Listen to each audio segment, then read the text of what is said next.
பொறுமைக்கும் limit இருக்கு. அமித்ஷாவால் சைலண்டா இருக்கேன். செங்கோட்டையனுடன் பேசியது என்ன? கொதித்து பேசிய அண்ணாமலை.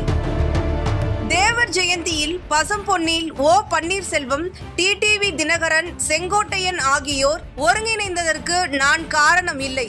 அதிமுகவில் சிலர் என்னை திட்டிக் கொண்டு இருக்கிறார்கள். எனது பொறுமைக்கும் ஒரு எல்லை உண்டு. அமித்ஷா வாக்குக்காக கட்டுப்பட்டு இருக்கிறேன்.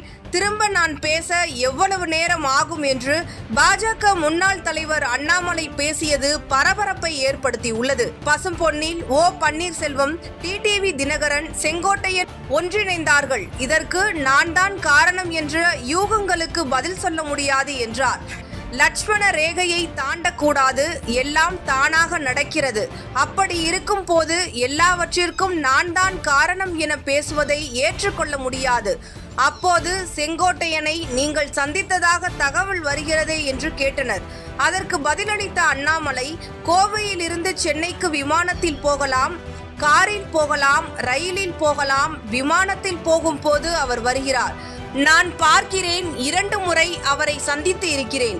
2 முறையுமே விமானத்தில் தான் சந்தித்து இருக்கிறேன். வெளியே வரும்போதுதான் பேச வாய்ப்பு கிடைத்தது. பொதுவாகத்தான் பேசினோம். அவருடைய அரசியல் வாழ்க்கை அவருடையது, என்னுடைய அரசியல் வாழ்க்கை என்னுடையது என்றார். இவ்வாறு அதிமுகவை இவர் விமர்சித்து வருவதால் அதிமுக பாஜக கூட்டணியில் விரிசல் ஏற்பட வாய்ப்புள்ளதாக கூறப்படுகிறது. இருக்கக்கூடிய சிக்கலை திரு பியூஷ் கோயல் அவர்கள் கொஞ்சம் கொஞ்சமா தீர்த்துக்கிட்டு இருக்கிறாங்க. நேற்று சவுத் கொரியாவிலிருந்து நம்முடைய அமெரிக்காவினுடைய பிரதமர் பேசும்பொழுது இதே தான் சொன்னாரு. இந்தியாவினோடு சுமூகமாக பேச்சுவார்த்தை நடந்து கொண்டிருக்கிறது, விரைவில் அறிவிப்பு கொடுப்போம் என்று. பியூஷ் கோயல் அவர்களும் மிக கடுமையாக உழைத்துக் கொண்டிருக்கின்றார்கள். எனக்கு எல்லா நாடுகளும் படக்கூடிய அவஸ்தையை நீங்க பாக்குறீங்க. அதனால் நிச்சயமாக எனக்கு நம்பிக்கை இருக்கிறது. ஷார்ட் டேர்ம் பெயினுங்கன்னா எல்லாத்துக்குமே நம்ம சொல்றது எளிது. இன்னும் வேலை வாய்ப்பு இன்னும் போகாத அளவுக்கு அரசு அப்படியே மேனேஜ் பண்ணிட்டு இருக்கிறாங்க. அதனால விரைவில் ஒரு நல்ல அறிவிப்பு வரும் என்பது மத்திய அரசு, நம்முடைய நிதி அமைச்சர் அவர்கள் தொடர்ந்து சொல்லுகின்றார்கள், பியூஷ் கோயல் அவர்கள் தொடர்ந்து சொல்லுகின்றார்கள். காத்திருப்போம், பொறுத்திருப்போம்.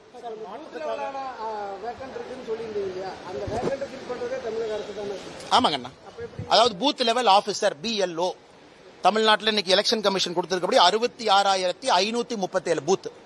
அப்ப 66,537 பூத்துக்கு அத்தனை BLO போடணும். அவங்க எல்லாம் ஒரு கவர்மெண்ட் ரேங்க்ல இருப்பாங்க.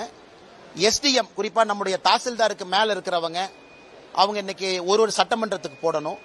அதையெல்லாம் விரைவில் செய்ய வேண்டும் என்று தேர்தல் ஆணையம் CEO சொல்லியிருக்கிறாங்க, தமிழக அரசுக்கு சொல்லியிருக்கிறாங்க. அதனால் விரைவில் செய்வார்கள் என்று நம்புவோம். செயலினா குரல் கொடுப்போம், பேசுவோம். இங்க தானே இருக்க போறோம் அண்ணா. இல்ல, அரசு அதிகாரிங்கன்னா அரசு அதிகாரியின் மீது நம்பிக்கை வைப்போம். வரக்கூடிய அரசு அதிகாரிகள் தமிழகத்தில் மிக சிறப்பாக பணி செய்வார்கள் என்று நம்புவோம். பொறுத்திருந்து பார்ப்போம். அண்ணே, சரியான நேரத்தில் பேசுறேன். ஏன்னா நீங்க நான் சொல்லிட்டேனாவே நீங்க கம்முந்துக்குவீங்க. இல்லாட்டி நான் தான் 3 பேர்த்த சேர்த்துனா அது ஒரு 4 பேர் எழுதுவான். நீங்க பசும்பொன் போலியா அவங்க 3 பேர் போனாங்களே பின்னாடி இருந்து இயக்குனீங்களான்னு எழுதுவாங்க. அதனால் என்னுடைய பொறுமைக்கும் ஒரு எல்லை தான். ஏன்னா நான் பேச ஆரம்பிச்சேன்னா பல விஷயங்கள் பேசிடுவேன். ஆனா நான் பேசக்கூடாது. அதனால் எதுக்கு இந்த கருத்தை நான் தெளிவா சொல்லிட்டேன்னா, ஊகத்திற்கு இடம் கொடுக்க வேண்டாம் என்பதற்காக சொல்லிட்டேன். நானும் எதற்கும் பொறுப்பில்லை, அதாக தானாக நடக்கிறது. அப்படி இருக்கும் பொழுது எல்லாத்துக்கும் நான் தான் காரணம் பேசுவாங்க.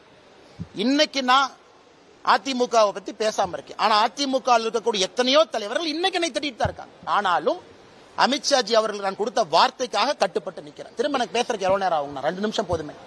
நான் கொடுத்த வார்த்தைக்காக அமைதியாக இருக்கின்றேன். ஒரு வார்த்தையை கொடுத்திருக்கேன், அதுக்காக அமைதியா இருக்கணும். ஆனால் என்னை பொறுத்தவரை எல்லோருக்குமே ஒரு லட்சுமண் ரேகா இருக்கு, எல்லோருக்குமே ஒரு எல்லை இருக்கு. அந்த எல்லையை கடக்க கூடாது என்று நிற்கின்றேன். காலம் வரும்போது நான் பேசுறேன். Bigg Boss Tamil season 9 review show நான் வர தினமும் ராத்திரி 11:30 மணிக்கு. Subscribe to colour Kannadi media.